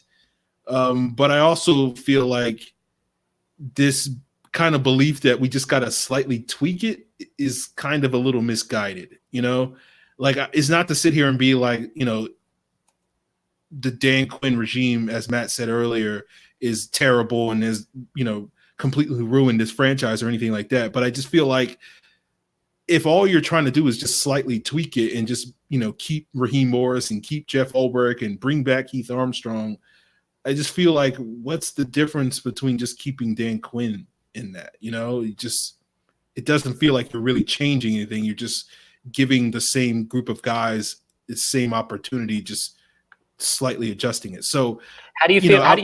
Are you totally out on retaining any coaches if a future head coach came in and said, I like the work that you've done and want to keep them? I'm the new head coach can hire whoever he wants. I'm not going to sit here and impose my opinions on those guys. So if he wants to keep, Chris Morgan, then, that's his choice. It wouldn't be my favorite choice, but like, that's his choice. So like, I'm not against him keeping and retaining coaches. I just feel like it just seen a lot of takes over the last month that basically are like, well, we just got to change, and it goes back to the question asked earlier. Like, could we just demote Dan Quinn? Could we just, keep this guy and hire this guy? I just kind of feel like, if you're going to hire a new head coach, let that guy completely bring in his entire new staff and let him run the team that he wants to run. And if it doesn't quite mesh with, some of the things that we want, then so be it. If that means someone like a Deidre Stanot doesn't fit, then so be it. That's unfortunate.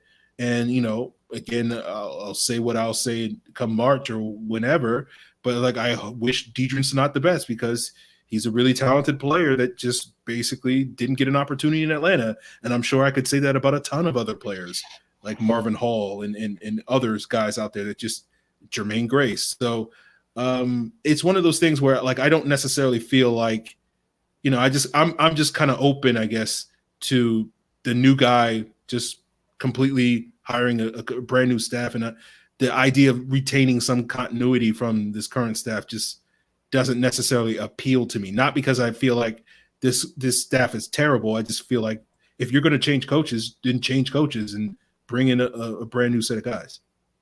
Yeah, and I don't know if part of those symptoms is the fact that the fan base sees how close a lot of these players were, this core group of players was, to the ultimate prize. And maybe that plays a part in those thoughts. And it's tough to let go of something like that when you see how close you were. But I do think you're right. I think, again, it's not a full rebuild. I look at it more of a reload. But if that reload involves offloading some players that, again, just didn't get an opportunity and don't fit with the new regime, then again, that's the nature of the beast. That's the nature of this business at times is, you have to make tough decisions and you have to kind of swallow your pride and say, all right, I wish you well. Hopefully you can, find a role and be an impact player somewhere else if it wasn't meant to be here in Atlanta. So for me, I think that maybe partly has to do with it is you see how close this staff was and this core group was, and you just want to kind of tweak it here or there, not totally shake it up to get back to that point. No, I get it. I get where it comes from. Yeah, no, I know. I hear you. I just kind of like, yeah, just let the new guy, like, you don't want to do what like Al Davis did, which was hire a coach and be like, I get to pick your coaches, I get to pick all your players. You kind of, if you don't think Dan Quinn's the right guy for the job and you think somebody else is, you kind of have to give that guy room to either succeed or fail.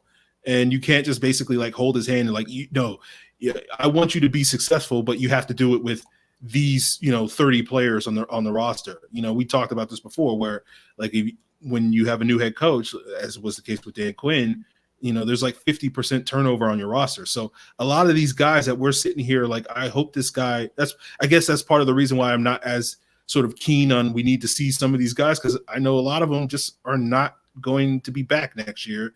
And it's not because they're not good enough. It's just because the new coach is going to be like, well, this guy's a backup linebacker or backup tight end, but he's not my backup tight end, and I'm going to bring in my guy and he's going to replace that guy. And, it's going to be a lot of lateral moves in that regard, but that's just kind of the nature of the beast at this point in time. Yep. So guys, there you have it.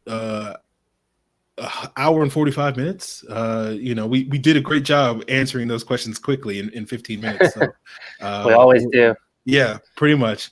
So we'll be back next week to talk about this Panthers game, break down some film, and get you guys geared up for 49ers, right?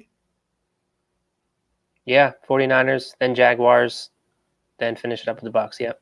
I am sure that no one's going to have any lingering feelings for who's coaching the 49ers team next week. So that's going to be a very interesting game certainly on Twitter and in the lead up to that. So I look forward to that. And you guys can definitely. Twitter is going to be it's already a dark place usually. I can only imagine what it's going to be like that week. Oh, boy. Yeah. So I'm looking forward to it, if only out of morbid curiosity. And you guys should check out this show out of genuine curiosity, because we're going to be breaking things down next week. Of course, you should like and subscribe this video. Subscribe to Pro Football Central. Like this, share this with your fellow fans. The video, you guys can call in. The links are in the chat on YouTube for any of you audio people that still haven't ported yourself over to watching live, so that you can join in on the call in and give your takes like Justin and others did tonight.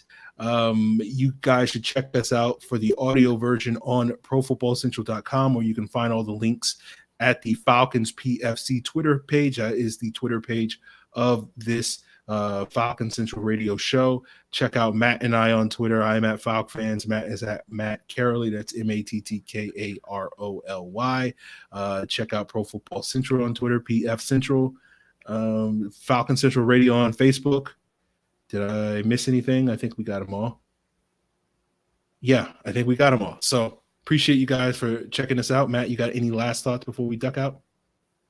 Nope. As I kind of alluded to, I did put out an article today on riseupreader.com, kind of going through 12 potential coaching candidates. I kept the focus on the offensive side of the ball. That's kind of where, my thought processes lie with this hire. Again, I wouldn't rule out a defensive-minded coach. I just think the odds are in favor of Arthur. 3 of his 4 hires have been defensive-minded coaches. I think he's going to go that side of the ball this time around, but we'll see what happens. But, yeah, that's on riseupreader.com, so I appreciate it if you give it a look, give it a like, share it. Really appreciate all the support I've already gotten for that, and I always appreciate your feedback. So that's part 1 of a 3-part series that I had last year, kind of looking to the future. Still undecided what part 2 is going to be. I think I'm going to focus on the GM candidates. Although I will say, I'm not 100% sold we'll have a new GM. I mean, I've thought that Dan Quinn and Thomas will be a pair and a package deal, but again, you never know. But I do think, I'll write the article anyways because the people want to see it. So I want to give the people what they want. But again, I will caution you. While I think Thomas has, run his course here in Atlanta, Arthur Blank could have different thoughts on that. So we'll see what happens. But that's on riseupreader.com. So appreciate you guys. All right, guys. Check you guys out next week.